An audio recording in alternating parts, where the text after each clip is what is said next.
дурнамои соҳаи маориф, беҳдошти сифати таълим, масъулияти падару модар дар таълиму тарбияи фарзанд. баррасии ин ва дигар масъалаҳо тавассути барномаи фарҳангии маърифат бо иштироки мутахассисону мутасаддиёни соҳа. барномаи маърифат минбари дархосту пешниҳод ва афкор баҳри боло бурдани маънавиёти ҷомеа. барномаи маърифат тақдим аз радиои Тоҷикистон. салом шунавандагони азиз, паёмҳои нек ба он нафароне ки ин соат гӯш ба садои мо доранд дар мавҷ барномаи маърифат. шунавандагони гиромӣ, инак бо соати фаро расида ки мо тайёргарони барномаи маърифат бо шумо алоқамандони адабу фарҳанг дар иртибот ҳастем. хуб, дар оғоз ба ҳамаи шумо азизон хонаи ободу осуда, таби хушу болида ва барору пешравиҳои кору зиндагиро орзу дорем. шунавандагони азиз, боиси хушнудӣ ҳам ҳаст ва ба ҳамагон ҳам маълум аст ки маҳз бо дастгирии президенти ҷумҳурии Тоҷикистон муҳтарам Эмомалӣ Раҳмон муассисаҳои типи нав, муосиру замонавӣ дар кишвар, дар миқёси кишвар умуман сохта ба истифода дода шуданд ва албатта ҳамаи ин ба фоидаи кор аст. ва як чизро гуфтан лозим аст ки боло бурдани сатҳи маърифатомӯзӣ, маънавиёти воло ва савияи донишомӯзии чӣ хонандаи мактаби таҳсилоти миёнаи умумӣ ва чӣ таълимгирандаи фарз кардем муассисаи таълимӣ дар маҷмӯъ ё муассисаи таҳсилоти олии касбӣ, иловатан зеҳнияти ё боло бурдани зеҳнияти наврасону ҷавонон ҳамеша дар маркази диққати ҳукумати ҷумҳурии Тоҷикистон қарор дорад. хуб, дӯстони азиз, тавре медонед барномаи маърифат ки мустақиман садо медиҳад ва он дар асоси талабу дархости бевосита шунавандагони барнома тайёр пешкаш карда мешавад. имрӯз мо тибқи дархости шунавандагон барномаро ба фаъолияти яке аз чунин муассисаҳои таълимии замонавӣ мактаби президентии шаҳри ҳисор бахшиданӣ ҳастем ва ба студиямон даъват намудаем директори муассисаи таълимии мазкур Ҷамшед Намоззодаро. хушомадед маълим. саломат бошед. саломат бошед, хушомадед бори дигар. ва дӯстони азиз, шунавандагони арҷманд, рақами телефонҳои студияи мо барои муроҷиат 227 60 ва 227 60 20 мебошад, метавонед занг занед. маълим, барои дар ибтидои барнома барои шунавандагони барномаи маърифат мегуфтед ки дар ҳамин муассисаи мазкур, яъне мактаби президентии шаҳри ҳисор чанд сол аст ки фаъолият доред? ташаккури зиёд. ман пеш аз ҳама саломи худро ба шунавандагони радиои Тоҷикистон, махсусан ба шунавандагони барномаи маърифат мерасонам. таи фаъолияти ман дар муассисаи мазкур 1 сол 6 моҳ мешавад. ман дар ин муассиса ба ҳайси директори муассиса кор ва фаъолият дорам. бисёр хуб аст ки ҳар як роҳбар, оне ки масъулиятшинос аст, вақте ки ба вазифа сари вазифа мебиёяд ё ба сари роҳбарӣ мебиёяд, шумо масалан директори муассисаи таълимӣ ҳастед, корро аз навгунӣ, аз дигаргунӣ, аз тағйирот оғоз мекунад. хуб, навовариҳои роҳандозишуда маҳз тари солҳои роҳбарии шумо кадом аст? ташаккури зиёд. аслан муассисаи давлатии таълимии мактаби президентӣ барои хонандагони болоиққат дар шаҳри ҳисор 20 сентябри соли 2015 бевосита бо иштироки пешвои муаззами миллат президенти кишвар муҳтарам Эмомалӣ Раҳмон ба фаъолият шурӯъ кардааст ва он навгониҳо ва роҳандозиҳое ки дар тӯли фаъолияти кориамон роҳандозӣ кардем, пеш аз ҳама бо коллективи меҳнатӣ тавонистем дар сохторҳои таълимӣ, яъне дар муассиса таъмири ҷойро пурра ба итмом расондем ва синфхонаҳои компютерро аз нав даст таъмир бароварда, таҷҳизотҳои нави замониам ба онҷо пайваст кардем. инчунин дар муассиса тавонистем як навгоние роҳандозӣ кунем, ҳамчун тариқи пилотӣ буд, яъне озмоишӣ буд. ин бо дар маҷлиси пурраи падару модарон бо пешниҳоди худи ман мо тавонистем рӯзи навбатдори волидайнро дар муассиса ташкил кунем ва дар муассиса ки 42 синф аст ва 1027 хонанда мехонад, яъне волидайн метавонад ҳамроҳи фарзандаш омада дар синфхона дар дарсҳо иштирок кунад. яъне чун фарзанди худ саҳар барвақт метавонад бо мактаб ояд, масалан дар синфхона агар 5А гирем 25 хонанда бошад, пас дар як моҳ як маротиба навбати ҳамин волидайн мерасад. ва ин чӣ медиҳад? ин якум масъулияти падару модарро зиёд мекунад, масъулияти омӯзгорои моро худ зиёд мекунад, тайёрии худи хонандаро зиёд мекунад ба дарс ва ин ҳамкории мактабу волидайн мебошад.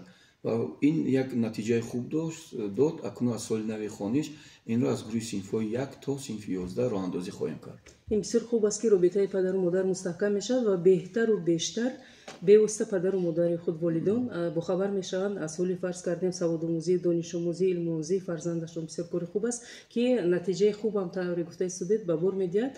خب معلم، موفقیت خوب است، پیشروی ها خوب است، ولی در برابر آن جهت منفی هم هست که اون مشکلات است، قضیه است، پرابلم است. خب کدام مشکلات این حال موجود است در سمت فعالیت مؤسسه تعلیمی که راهی حل میجوید؟ در سمت مؤسسه تعلیمی مشکلاتی که روی حل خود را میجوید و ما در این سمت کاربری کردیم، یعنی گذراندن انمون سپارش‌های تستی با واسطه مرکز تستی. یعنی در مؤسسه 2 صنفخانه کامپیوتری پر عمل میکند با تعدادی قریب 100 کامپیوتر است در 2 صنفخانه، لیکن ما زیر با یک شهرنامه بستگیم با یک تشکیلات و میخواهیم که خواننده ها رو ما بعد جنبست هر یک چویرک برای فهمیدن سطح صفتی تعلیم شعبه مانیتورینگ داریم در مؤسسه و ما از خوانندگان به طور خطی ورقی تست میگیریم، تستو میگیریم. خود رو بیسنج همچنین خدمت رسانی؟ بله، سلامت باشه. ما امین را ما میخوام مشکلات امین است که اگر در همین کامپیوتر ما مرکز تستی کنیم صنف‌ها در اومده به طور الکترونی جاری کنیم، دیگر صرفه ورق، صرفه وقت کم میشود و این چی خوبی دارد؟ خودی همون برنامه مای تست رو اگر ما جاری کنیم خوبیش اینه که وای کامپیوتر بهای خواننده رو در جایش میدید و روی خط رو میبروید. چون که امروز ما هم از جنوبی خیلی پیشوی معظم ملت برای ذهنی سونی گپ رفته است و ما میخوایم راه اندازی کنیم. مشکل این است که همین مرکز در ما نیست و این را ما باید جاری کنیم. یک مشکلاتی که این مشکلات هم گفتن نیست، بعضا لحظه‌های درس آموزگارای مثلا که بعضی نوآورین نمیخوان وای گیرن، لیکن با واسطه که کورس تکمیل روی میکنیم در همون جایی کار میکنیم درسای کشور این هم برطرف شده است.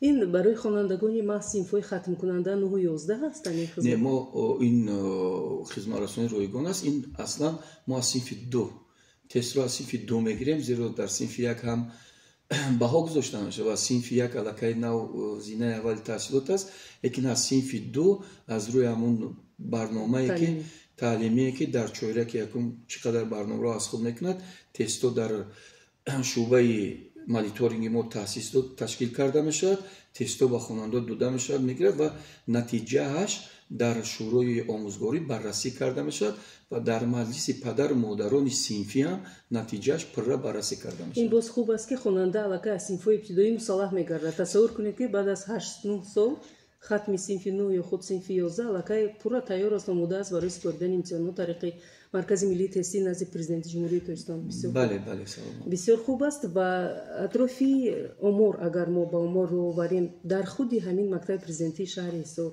شماره خوانندگان چند است؟ مقدار آموزگاران و کارمندان کدام مقدار است؟ سلامت باشه.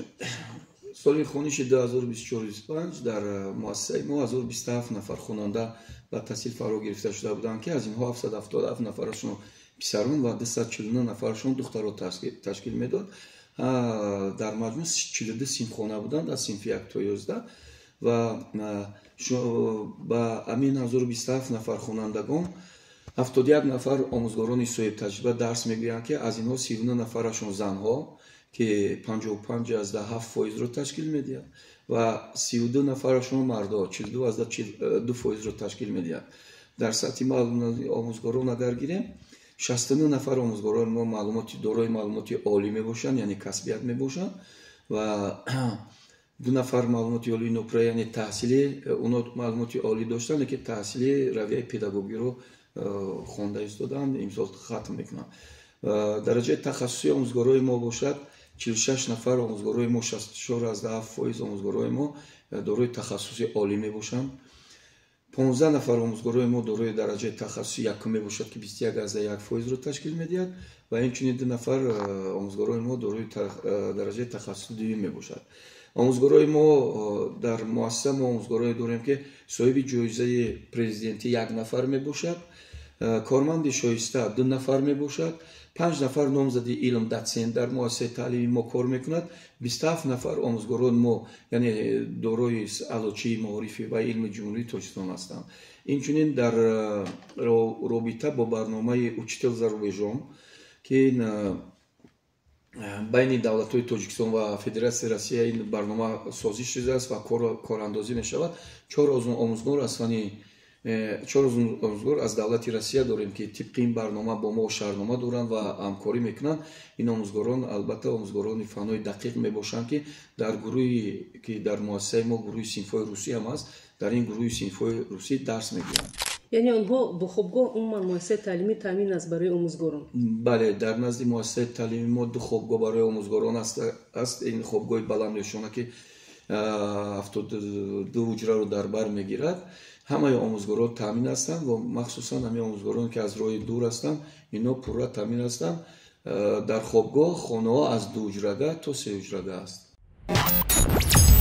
دورنمای ساحه معارف، بهداشت صفتی تعلیم، مسئولیت پدر و مادر در تعلیم و تربیت فرزند، بررسی این و دیگر مسائل توسط برنامه فرهنگی معرفت با اشتراک متخصصان و متصدیان ساحه. برنامه معرفت منبری درخواست و پیشنهاد و افکار بهر بالا بردن معنویات جامعه. برنامه معرفت تقدیم از رادیوی تاجیکستان.